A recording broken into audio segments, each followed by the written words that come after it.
Hi, welcome back to CodeRx Ankit and once again welcome to this amazing course of Spring Framework plus Spring Boot। तो चलिए हम लोग आगे बढ़ते हैं और लास्ट टाइम हमने ये देखा किस तरीके से डिपेंडेंसी लुकअप परफॉर्म करवा रहे होते हैं। डिपेंडेंसी लुकअप क्यों? मान लीजिए आपको डिपेंडेंट क्लास के ऑब्जेक्ट की ज़रूरत टारगेट क्लास में सिर्फ और सिर्फ एक मेथड में है, उस केस में आप डिपेंडेंसी लुकअप करेंगे। राइट नाउ यहाँ तक हमने देखा था, बहुत अच्छे से देखा था, बहुत अच्छे से समझा था, बहुत अच्छी बात है, कोई दिक्कत वाली बात नहीं है, समझ में आ रहा था।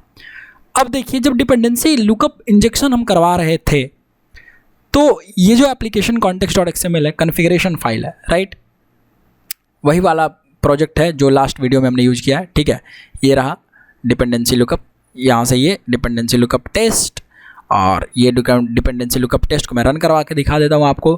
टारगेट का अभी ऑब्जेक्ट बन रहा है, डिपेंडेंट क्लास का ऑब्जेक्ट बन रहा है, सब कुछ रेडी है, सब कुछ बन रहा है, कोई दिक्कत वाली बात नहीं है। अब देखिए सब कुछ रन कर रहा था, सही है, कोई दिक्कत नहीं है। एप्लीकेशन context.xml में मान लीजिए एप्लीकेशन आपने किसी को दिया, अपने टीममेट्स को दिया, अपने जो टीम है उनके साथ आपने बांटा, कोड शेयर किया, सब लोग एक प्रोजेक्ट पे काम कर रहे हैं और किसी रीज़न की वजह से अगर यहाँ पर इस बीन आईडी में कुछ चेंजेज हो जाते हैं, लेट्स से बीन आईडी 2, अब ये चेंज कहाँ हुआ? बीन आईडी 2 मुझे बताइए, ये एप्लीकेशन context.xml में चेंज हो गया। तो अब क्या इस केस में चलेगा? रन किया मैंने और डिपेंडेंसी लुकअप टेस्ट करवाइए और इसको रन कर दीजिए। देखिए आपसे क्या कहा जाएगा कि आपको मिला है एक एक्सेप्शन, उससे पहले हमारा कोड चला है। कब तक कोड चला है? जब तक कि टारगेट क्लास का वो मेथड ना कॉल हुआ हो। कब तक आपका कोड चला? जब तक कि टारगेट क्लास का वो मेथड ना कॉल हुआ हो जहां पर डिपेंडेंट क्लास का यूज किया जा रहा है। राइट, बिल्कुल। व्हीकल का ऑब्जेक्ट बना, कंस्ट्रक्टर से आ रहा है। हॉर्न ब्लो, ये वाला चला, मेथड चला। म्यूजिक सिस्टम ऑन हुआ, चला, गुड। अब उसके नेक्स्ट बार जैसे ही आया, रन भी कॉल हुआ, एंटरटेनमेंट सेटअप भी चला। व्हीकल डॉट ट्रैवल जर्नी, जैसे ही vehicle dot travel journey call हुई, क्या ट्रैवल जर्नी मेथड में हमारा डिपेंडेंट क्लास यूज हुआ है? बिल्कुल हुआ है।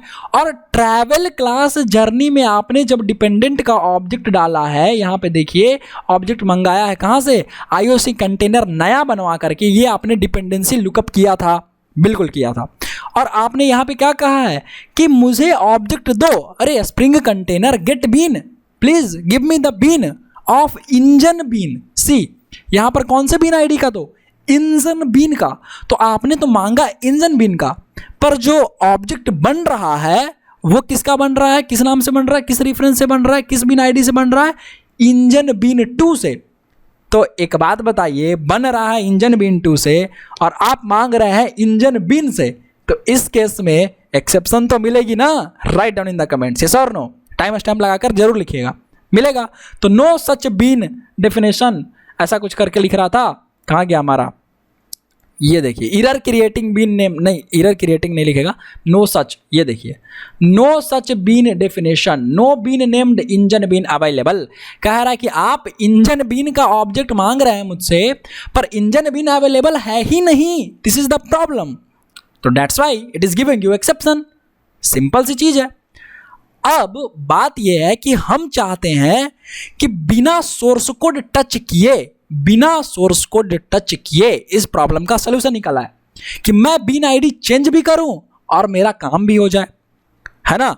अगर आप बीन आईडी बदलते हैं तो आपको व्हीकल अपने टारगेट में यहां पर जो आप ऑब्जेक्ट मांग रहे हैं, ठीक है, अपने आईओसी कंटेनर से जो डिपेंडेंसी लुकअप कर रहे थे, यहां पर एग्जैक्टली वही रेफरेंस आईडी से मांगना होगा जो रेफरेंस आईडी यहां पर दिया हुआ होगा, यहां पर बीन आईडी जो दिया हुआ होगा। ओके, तो engine bean 2, right, engine bean 2, okay. तो अब बात यह है कि मैं ऐसा क्या करूं जिसकी वजह से मैं बिना सोर्स कोड टच किए वहां से चेंज भी करूं और हो जाए।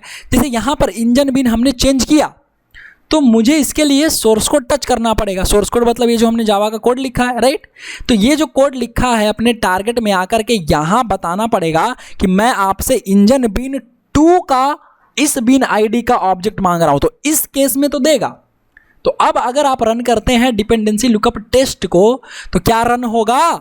बिल्कुल होगा यार रन। ये देखो, व्हीकल टारगेट क्लास का ऑब्जेक्ट बना, टारगेट क्लास पर वो मेथड चला, दूसरा मेथड चला, डिपेंडेंट क्लास का ऑब्जेक्ट बना, डिपेंडेंट क्लास का एक मेथड इंजन इज स्टार्टेड जो था वो चला, टारगेट क्लास का जर्नी मतलब जो भी था उसमें लिखा हुआ सब चला ना, जर्नी जैसे ही ट्रैवल जर्नी स्टार्ट हुआ तो ये सब चला, राइट। तो अब आप बहुत ही अच्छे से समझिए ज़रा, यहाँ पर हमें टारगेट का ऑब्जेक्ट मिल रहा है, डिपेंडेंट का ऑब्जेक्ट मिल रहा है, बहुत अच्छे से मिल रहा है, बट मिल रहा है जब हमने यहाँ पे नाम चेंज कर दिया, यहाँ पे बीन आईडी चेंज कर दिया, 3 डाल दिया, तो अब दोबारा से मुझे क्या व्हीकल में जा कर के, इस टारगेट में जा कर के इंजन बीन 3 करना पड़ेगा। यस, तो सोर्स कोड तो मुझे बार बार टच करना पड़ रहा है, this is not the ultimate solution, right. Source code हमें बार बार टच करना पड़ रहा है और नहीं कर रहे हैं, तो ये देखिए एक्सेप्शन मिल जा रहा है, बोल रहा है engine bean 2 is not available, right, no bean is available. तो अब यहां पर हम कुछ ऐसा करते हैं जिसकी वजह से क्या होगा कि आप बिना सोर्स कोड टच किए, बिना सोर्स कोड टच किए, लिटरली बिना सोर्स कोड टच किए आप वहां पर काम कर सकते हैं और यही चीज हो जाएगा। अब देखिए उसके लिए क्या करेंगे, मैं एक काम करता हूं, मैं चला जाता हूं इस टारगेट में और इस टारगेट में एक वेरिएबल लेता हूं, ठीक है, नॉर्मल सा string dependent bean ID, dependent bean ID. अब इस डिपेंडेंट बीन आईडी में मैं वैल्यू भेज दूंगा एप्लीकेशन कॉन्टेक्स्ट डॉट एक्सएमएल में, जो डिपेंडेंट बीन होगा, जो बीन आईडी होगा, ये वैल्यू मैं किसी तरीके से अगर इसमें इंजेक्ट कर दूं, किसी तरीके से इस बीन आईडी में इंजेक्ट कर दूं तो मेरा काम हो गया। और मैं क्या करूंगा, इस डिपेंडेंट बीन को यहां पर यूज कर लूंगा, क्योंकि ये भी तो स्ट्रिंग है ना, तो मैं स्ट्रिंग ही तो यूज कर रहा हूं, this is a string variable ना, सिंपल। तो अब इसके लिए याद कीजिए, जब इंजेक्शन करवा रहा था मैं आपसे कंस्ट्रक्टर इंजेक्शन, सेटर इंजेक्शन, बहुत सारी चीजें बताया था, तो यहां पर हम सेटर इंजेक्शन या कंस्ट्रक्टर इंजेक्शन का प्रयोग कर सकते हैं। तो फॉर एग्जांपल यहां पे मैं कंस्ट्रक्टर में यहां पे पास कर देता हूं स्ट्रिंग बीन आईडी या डिपेंडेंट बीन आईडी। अब यहां पे मैंने पास किया और यहां पे लिख देता हूं कि this dot dependent bean ID equal dependent bean ID. तो इससे क्या होगा कि जो भी कंस्ट्रक्टर इंजेक्शन के टाइम में डिपेंडेंट बीन आईडी में वैल्यू आएगा वो यहाँ पहुँच जाएगा और इसको हम यहाँ यूज कर लेंगे इंजन बीन 2 के जगह। तो यहाँ पे कर देता हूँ इरेज और लिख देता हूँ डिपेंडेंट बीन आईडी और ये डिपेंडेंट बीन आईडी मैंने लिखा। अब चलते हैं एप्लीकेशन कॉन्टेक्स्ट डॉट एक्सएमएल में और टारगेट में क्या करवाना है, एक कंस्ट्रक्टर इंजेक्शन करवाना है ना टारगेट में। उस कंस्ट्रक्टर इंजेक्शन के थ्रू क्या करेंगे, एक वैल्यू भेजेंगे, किसके लिए, एक नॉर्मल सा सिंपल सा स्ट्रिंग वैल्यू भेजेंगे, किसके लिए, तो वो भेजेंगे हम अपने इस वेरिएबल के लिए। व्हीकल डॉट जावा में आइए, इस डिपेंडेंट बीन आईडी के लिए, इसको इधर कर लेते हैं, ठीक है। तो इसके लिए डिपेंडेंट बीन आईडी के लिए तो एप्लीकेशन कॉन्टेक्स्ट में आते हैं एंड एप्लीकेशन कॉन्टेक्स्ट में लिखते हैं कंस्ट्रक्टर इंजेक्शन का प्रयोग कर रहा हूं, तो मैं लिखूंगा कंस्ट्रक्टर डैश ARG। इसमें लिखते हैं वैल्यू, यहीं पे लिख देते हैं वैल्यू में जाकर के एट्रीब्यूट का प्रयोग करके इंजन बीन 3, यही वाला नाम चाहिए हमको। देखिए ध्यान रखिएगा, मैं सिर्फ नाम भेज रहा हूं, मैं रेफरेंस टाइप का ऑब्जेक्ट नहीं भेज रहा। मैं यहां पर कैसा वैल्यू भेज रहा हूं, नॉर्मल सा string value.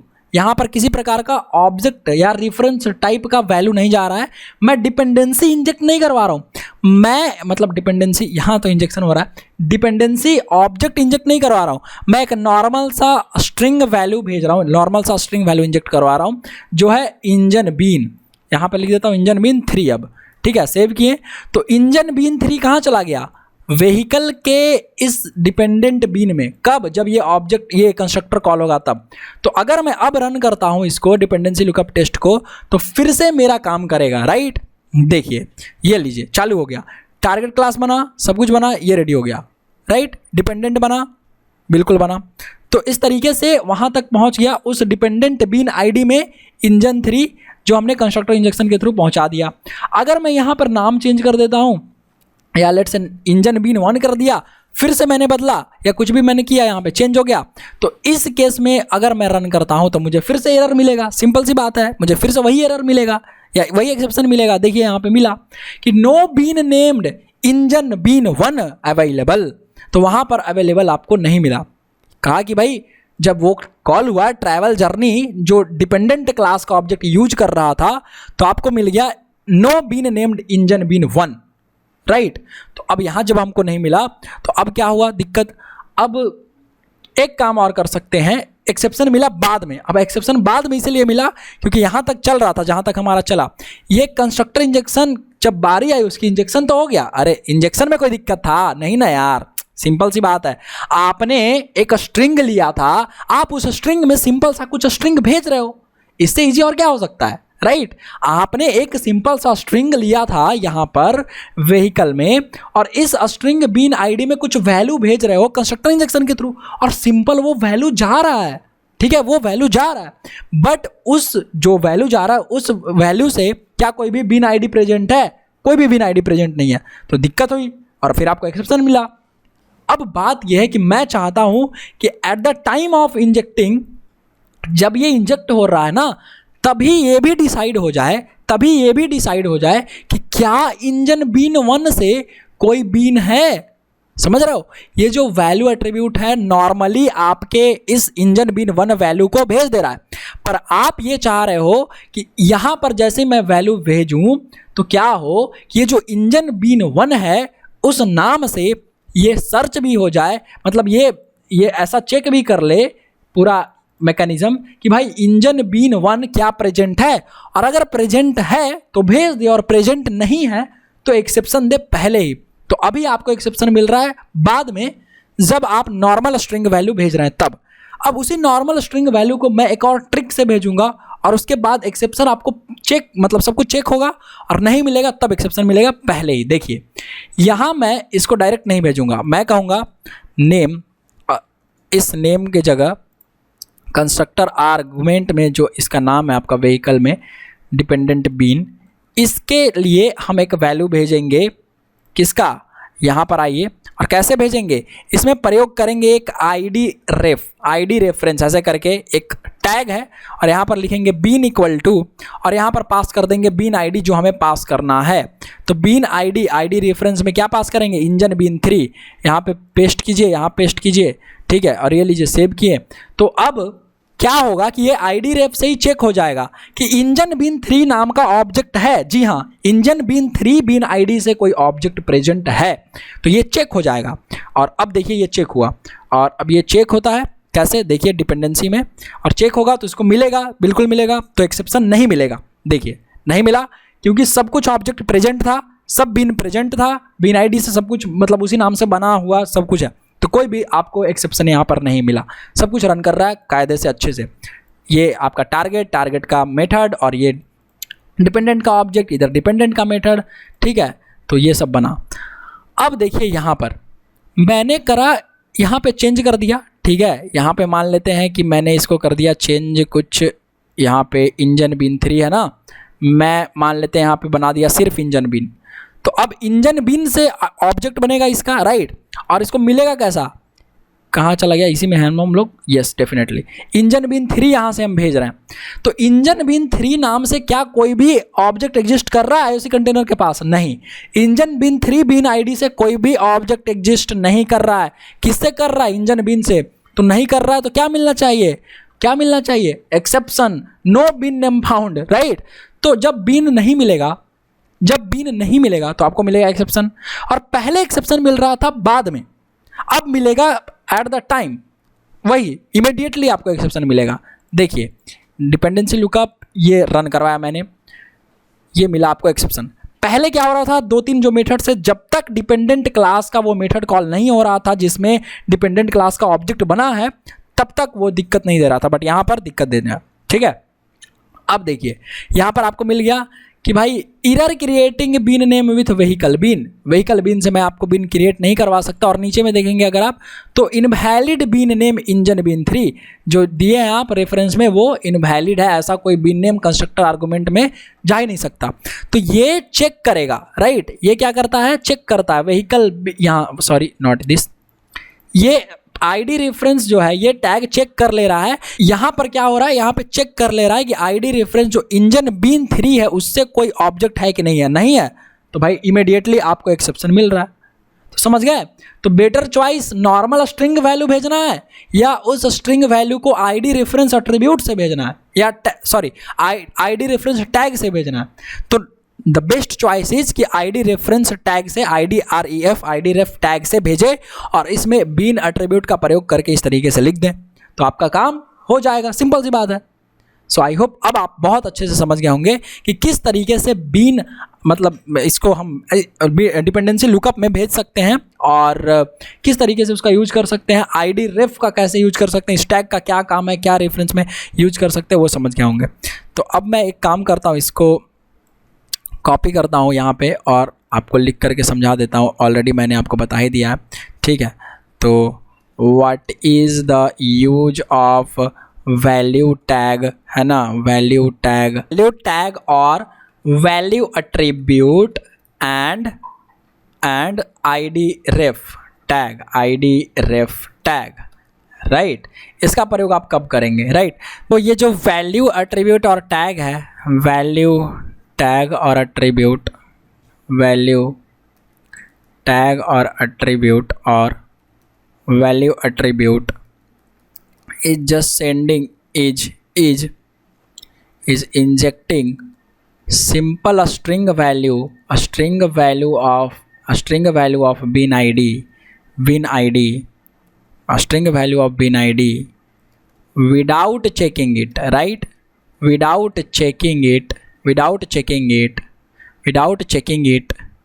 whether this bin id has been configured or not, ठीक है। इसलिए तो यहाँ पर अगर आप देखें तो property name equal to bin id या डिपेंडेंट bin id यहाँ पर मैं लिख देता हूँ, and value equal to dependent, यहाँ पर कोई भी bin id हो जाएगा, राइट। bin id ये हो गया आपका कंस्ट्रक्ट, ये सेटर का ना, समझ गए, सेटर इंजेक्शन से, और ये कंस्ट्रक्टर इंजेक्शन से भी ऐसे ही हो जाएगा। कॉपी यहाँ पर कर दीजिए, पेस्ट यहाँ पर कर दीजिए, constructor -arg name and value is this, ठीक है। यहाँ पर लिख देते हैं और, ठीक है। ये देखिए ये है रेड, इसको भी कर लीजिए रेड, ठीक है। बट यहाँ पर क्या होगा, बट आईडी रेफ ये एट्रीब्यूट नहीं यार, बार बार tag, ID ref tag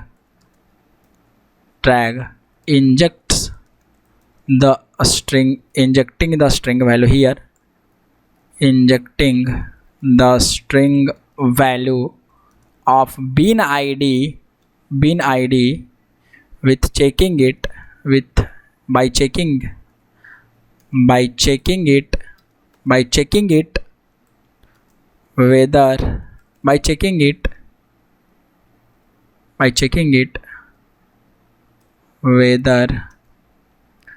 this bin id has been configured or not, okay।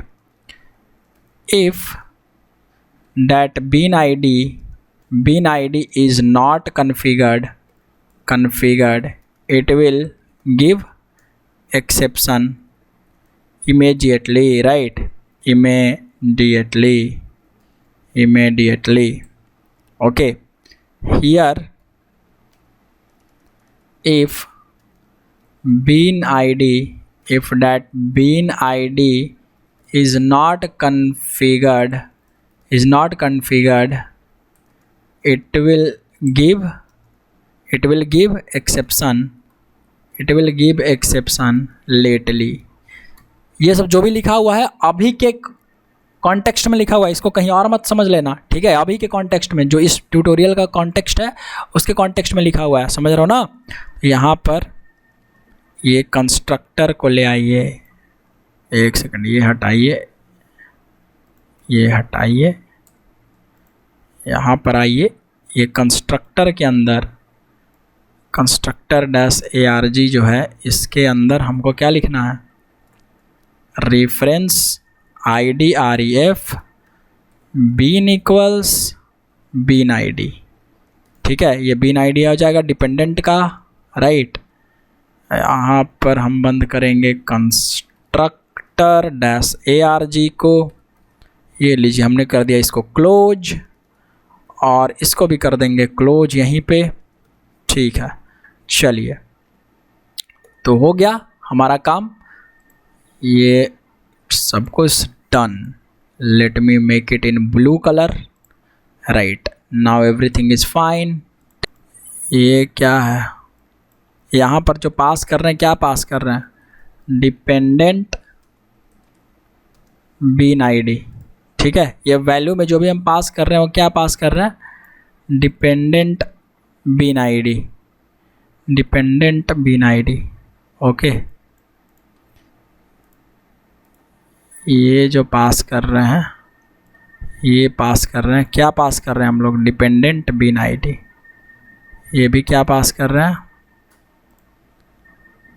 Dependent bean ID। ठीक है, ये लीजिए सर, हो गया। सो इस तरीके से अब हम देखिए, जब भी हम लोग कुछ भी चेंज करेंगे तो किसी भी प्रकार का हमें इन जावा क्लास फाइल्स को टच करने की कोई ज़रूरत नहीं है, यहाँ पर चेंजेस करने की कहीं पे भी कोई ज़रूरत नहीं है। सिर्फ एप्लीकेशन कॉन्टेक्स्ट में चेंज करेंगे, IDREF लिखा हुआ ही है, ये बीन 3 है, यहाँ पे हमने मान लिया बीन 3 दिया, बस हमने बस इसी को टच किया, इसी को चेंज किया, और अगर आप इसको रन करेंगे तो आपका सब कुछ काम हो जाएगा, आपको डिजायर्ड रिजल्ट मिल जाएगा। तो इस तरीके से आप बिना सोर्स को टच किए बीन ID के साथ थोड़ा सा इधर उधर कर सकते हैं और भेज सकते हैं अगर कुछ आपको इंपॉर्टेंट हुआ डिपेंडेंसी लुकअप के टाइम में। तो आई होप आपको ID रेफरेंस टैग का प्रयोग समझ में आ गया होगा। तो मैं आपसे मिलता हूँ अगले वीडियो में, till then bye, take care.